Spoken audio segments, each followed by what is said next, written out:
Jadi pertanyaan wawancara yang kami lakukan nanti sama dengan kelompok-kelompok sebelumnya, yaitu tentang peran umat Katolik dan hidup beriman dalam konteks hidup berbangsa dan bernegara Indonesia. Jadi yang di sini yang dimaksudkan itu peran umat Katolik dalam hidup berbangsa dalam konteks berbangsa dan bernegara. Kira-kira menurut kamu sendiri bagaimana?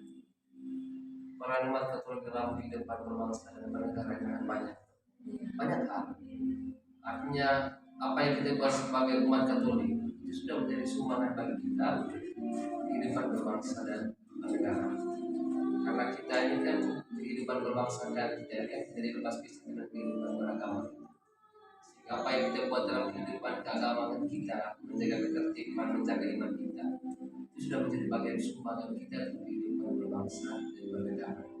Kemudian yang kedua, ketaatan terhadap apa yang menjadi aturan kehidupan berbangsa dan bernegara, aturan negara ini.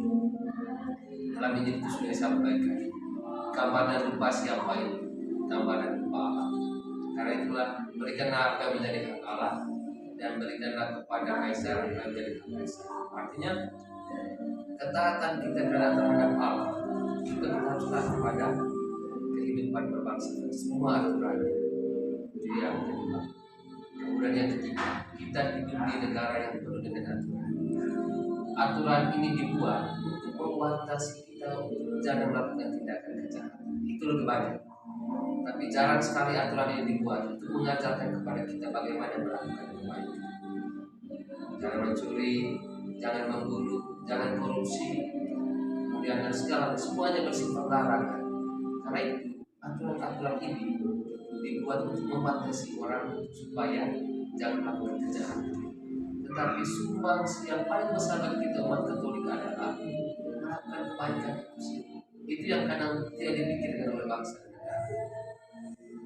Karena itu dengan adanya larangan korupsi, tapi tugas kita adalah bagaimana kita melakukan kebaikan, melakukan kejujuran dan keterbukaan dalam manajemen keuangan dan hal-hal. Kemudian menjadi rakyat, kita tidak cukup dengan menjadi orang yang benar saja, tapi kita harus menjadi orang yang baik. Menjadi orang yang baik itu memang terkadang menyakitkan karena tidak dihitung secara hukum. Tapi menjadi orang benar itu dihitung secara. Tetapi terkadang orang sulit berbuat baik karena memang dibatasi secara hukum. Itu sulit sekali. Karena itu tidak selama hanya hal yang baik, tidak selamanya hal yang benar. Tetapi sesuatu yang baik itu harus benar. Di kelompok yang sama sampai dicontoh. Misalnya kita ngomong tentang BBM, subsidi BBM bahan bakar ini. Secara aturannya, secara kalimatnya kelihatan kedengaran enak, artinya memberikan bahan bakar yang bersubsidi dengan harga yang rendah. Tapi coba kita lihat, yang mempunyai kendaraan, orang miskin itu orang kaya. Kebanyakan orang kaya, sudah kaya subsidi lagi. Lalu secara aturan sudah bagus sekali pemerintah subsidi BBM. Sementara kita yang miskin jalan kaki, masih bensin, masih bensin. Mereka yang petani, mereka tidak butuh bensin mereka untuk secara aturan itu tidak sebagai sebuah kebenaran. Tapi apakah kebenaran itu baik atau tidak? Menjadi karena itu tidak selamanya yang benar itu baik. Tapi makanya saya bilang sumbangsi tugas kita dalam kehidupan berbangsa dan bernegara sebagai orang Katolik adalah tidak cukup dengan mengikuti aturan itu, artinya menghindari keburukan, tapi coba melakukan kebaikan dalam kehidupan berbangsa. Sebenarnya masih banyak.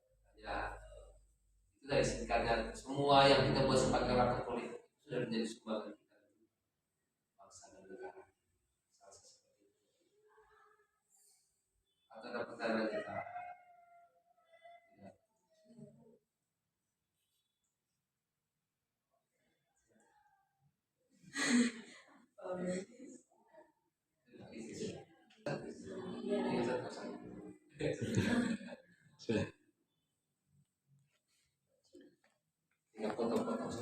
Baik teman-teman, seperti yang kita dengar dari hasil wawancara yang disampaikan oleh Romo, di mana tentang umat Katolik yang beriman.